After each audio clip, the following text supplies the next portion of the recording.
चलिए स्टूडेंट, हम लोग क्वेश्चन नंबर 1 को सॉल्व करते हैं। देखिए क्वेश्चन नंबर 1 में क्या कहा जा रहा है, आप लोग क्वेश्चन को पढ़िए। दो घनों जिनमें से प्रत्येक का आयतन 64 सेंटीमीटर क्यूब है। हमारे पास दो घन हैं जिनमें से प्रत्येक घन का आयतन कितना है, 64 सेंटीमीटर क्यूब है। संलग्न फलकों को मिलाकर एक ठोस बनाया जाता है। इससे प्राप्त घनाभ का पृष्ठीय क्षेत्रफल ज्ञात कीजिए। तो चलिए स्टूडेंट, हमें क्या ज्ञात करना है, पृष्ठीय क्षेत्रफल निकालना है। ठीक है, हमें क्या दिया गया है, आयतन दिया गया है। तो आयतन को हम v से रिप्रेजेंट करते हैं और v इज इक्वल टू हमें दिया गया है 64 सेंटीमीटर क्यूब। ठीक है, हमें पृष्ठीय क्षेत्रफल निकालना है। पृष्ठीय क्षेत्रफल को स्टूडेंट हम लोग कर्व्ड सरफेस एरिया CSA कहते हैं। ठीक है, तो CSA में निकालना है। अब आप लोग समझिए हमें दिया क्या क्या गया है। हमें दिया गया कि हमारे पास एक घन है और ये जो घन है इस घन का आयतन कितना है, 64 सेंटीमीटर दिया गया है। ठीक, 64 सेंटीमीटर क्यूब दिया गया है। इस तरीके से एक घन है और एक दूसरा घन भी इसी तरीके से है। ठीक है, दोनों का जो आयतन है, इसका भी आयतन 64 सेंटीमीटर क्यूब है, इसका भी आयतन 64 सेंटीमीटर क्यूब है।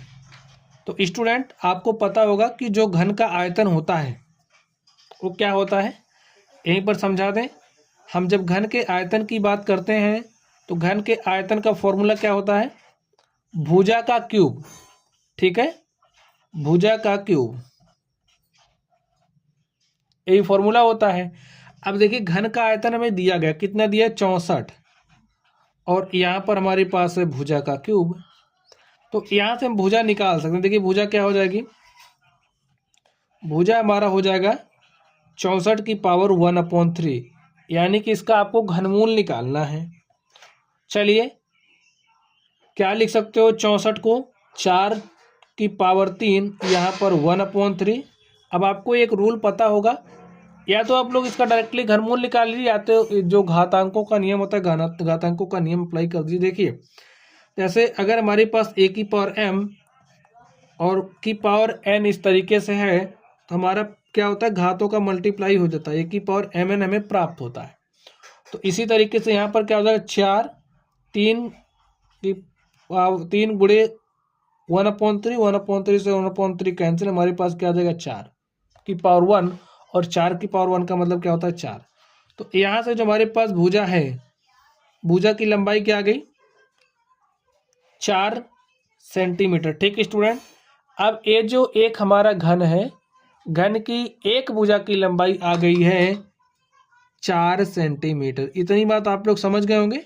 और आपको पता होगा अगर हम घन कह रहे हैं तो घन की प्रत्येक भुजा की लंबाइयां समान होती हैं, यानी कि ए अगर 4 है तो ए भी 4 होगा, ए भी 4 होगा, यानी कि प्रत्येक भुजा की लंबाई 4 हो जाएगी। ठीक है, बात आप लोग समझ रहे हो।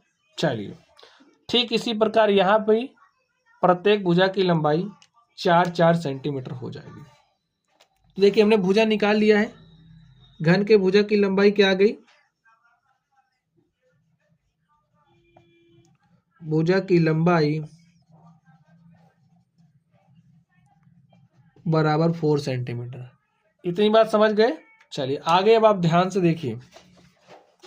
अब जो बात हम करने वाले हैं उसको आप ध्यान से समझिए। देखिए नेक्स्ट क्वेश्चन में कह रहा है कि अगर आप इन दोनों घनों को मिला दे रहे हो तो हमारे पास एक ठोस आकृति बन रही है जिसे हम क्या कहेंगे, घनाभ कहेंगे। अब जो घनाभ हमारा बनेगा कुछ इस तरीके से हो जाएगा। ठीक स्टूडेंट्स, भाई इन दोनों को मिला दे रहे हो तो कुछ इस तरीके की आकृति आपको प्राप्त होगी।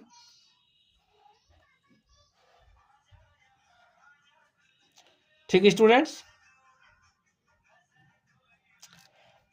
ऐसे मिलाओगे ना तो ए वाला पार्ट ऐसे जुड़ेगा तो आपको कुछ इस तरीके से आकृति मिलेगी। देखिए आपने यहीं से जोड़ा है तो कुछ इस तरीके से आकृति आपको मिलेगी। ठीक है,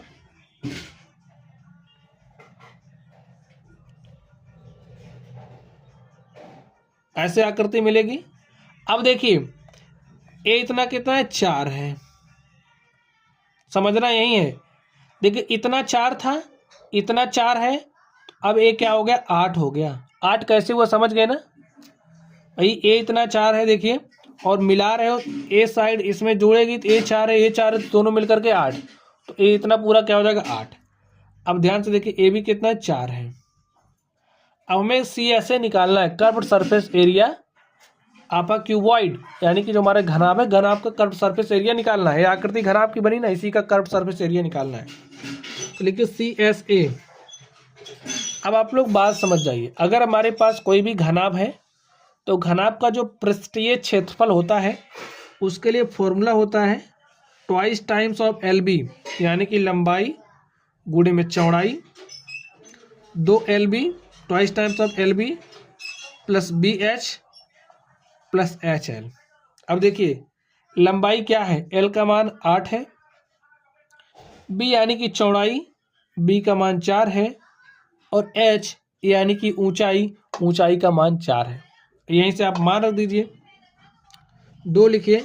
L का मान कितना 8, B का मान है 4, 8 गुणे 4 प्लस B का मान है 4 और H का मान कितना है 4 प्लस H का मान देखिए कितना है, H का मान है 4 और L देखिए कितना है, L का मान है 8। अब स्टूडेंट्स आप इसको सॉल्व कर लीजिए, इसका पृष्ठीय क्षेत्रफल आपको मिल जाएगा। पृष्ठीय क्षेत्रफल निकालने का मतलब इसमें जितने भी पृष्ठ हैं सारे पृष्ठों का आपको क्षेत्रफल निकालना है। ठीक है, 8 चौके 32 प्लस 4 चौके 16 प्लस 4 अठे 32, 32 32 होता है 64 में 6 जोड़ोगे 70 10 80, तो 2 गुणे 80 और 80 दूनी होता है 160। क्षेत्रफल है और सेंटीमीटर दिया है तो सेंटीमीटर स्क्वायर। जो हमारा CSA है हमने निकाल लिया है, यानी कि जो पृष्ठीय क्षेत्रफल है घनाभ का हमने निकाल लिया, क्या आ गया है 160 सेंटीमीटर स्क्वायर। और स्टूडेंट यही हमारा क्या हो गया, आंसर हो गया। तो फॉर्मूला आपको याद रखना है, दो घनों को मिलाएंगे तो एक घनाभ बनेगा, घनाभ का पृष्ठीय क्षेत्रफल का फॉर्मूला यही होता है। फॉर्मूला याद रखना है, घन का जो आयतन होता है भुजा का क्यूब होता है। हमें आयतन दिया गया था तो हमने भुजा निकाल ली। ठीक है, तो स्टूडेंट चलिए आप लोग पढ़ते रहिए। Thank you.